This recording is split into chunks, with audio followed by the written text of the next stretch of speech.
Hello, it's Briggs here, and like always, welcome to All Day Anime, and today I will be explaining the ability known as Full Counter that is currently possessed by Meliodas, the leader of the 7 Deadly Sins, and Estarossa, but I'm mainly going to be focusing on Meliodas for the sake of spoilers. I will talk about Estarossa at the end of the video. I'll give you a spoiler warning before that, so don't worry. But without any more delay, let's begin. Full Counter is a reflective ability that is extremely powerful. Full Counter enables its user to reflect an opponent's attack back at them, but with more than double the power. Therefore, the stronger the opponent's attack, the stronger the counter.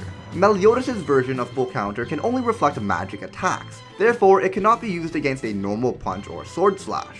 However, if the sword or punch contains magical power, then it can be reflected, which is what created some confusion regarding the ability. The main drawbacks to Full Counter is that the attack cannot be initiated, but rather you must wait for your opponent to strike. And that also means you need to be strong and fast enough to anticipate your opponent's attacks. Therefore, if Full Counter was wielded by a slow or weak user, it would be rendered very ineffective. Now, Meliodas has variations of this ability known as Counter Vanish and Revenge Counter. Counter Vanish is used with his palm facing an incoming attack. He folds his thumb and little finger, and then rather than reflecting magic attacks, completely disperses the attack used against him, essentially making the attack vanish. This attack is shown during his fight against Cain at the Fight Festival. Now, Revenge Counter is when Meliodas turns off his abilities so that he can take damage. Rather than reflecting the attacks, he takes them head on. After Meliodas has taken enough damage, he charges his blade with an amplified amount of the damage he has taken and strikes his enemy with it. This is considered to be Meliodas' ultimate attack and has an average survival rate of 0.2%.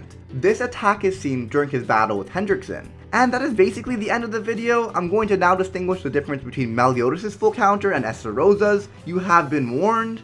But basically, rather than being able to reflect magic attacks with more than double the force like Meliodas, Estarossa can reflect only physical attacks with double the force, meaning only normal punches and weapon slashes. The problem is, often in the series, people will imbue their swords with magic or surround their fists with magic, making it very hard to distinguish. But overall, Meliodas can only reflect magic attacks and Estarossa can only reflect physical attacks. But anyway, I hope you guys enjoyed. I plan on explaining all the abilities possessed by the members of the 7 Deadly Sins, probably all in one video. Full Counter was the only one I wanted to dedicate an entire video towards. If you're watching the video on the day it's released, I'm most likely just finishing up my exams, which is why the video was so short. But now that I'm done, expect a lot more content in the future. But anyway, that is the end of this video. I do hope you guys enjoyed. If you did, be sure to full counter that like button. Yeah, full counter that like button. Subscribe if you haven't already. Hit that bell button to make sure you're actually notified about my videos. Twitter link in the description below. And just like that, I will see you guys all next time, dudes.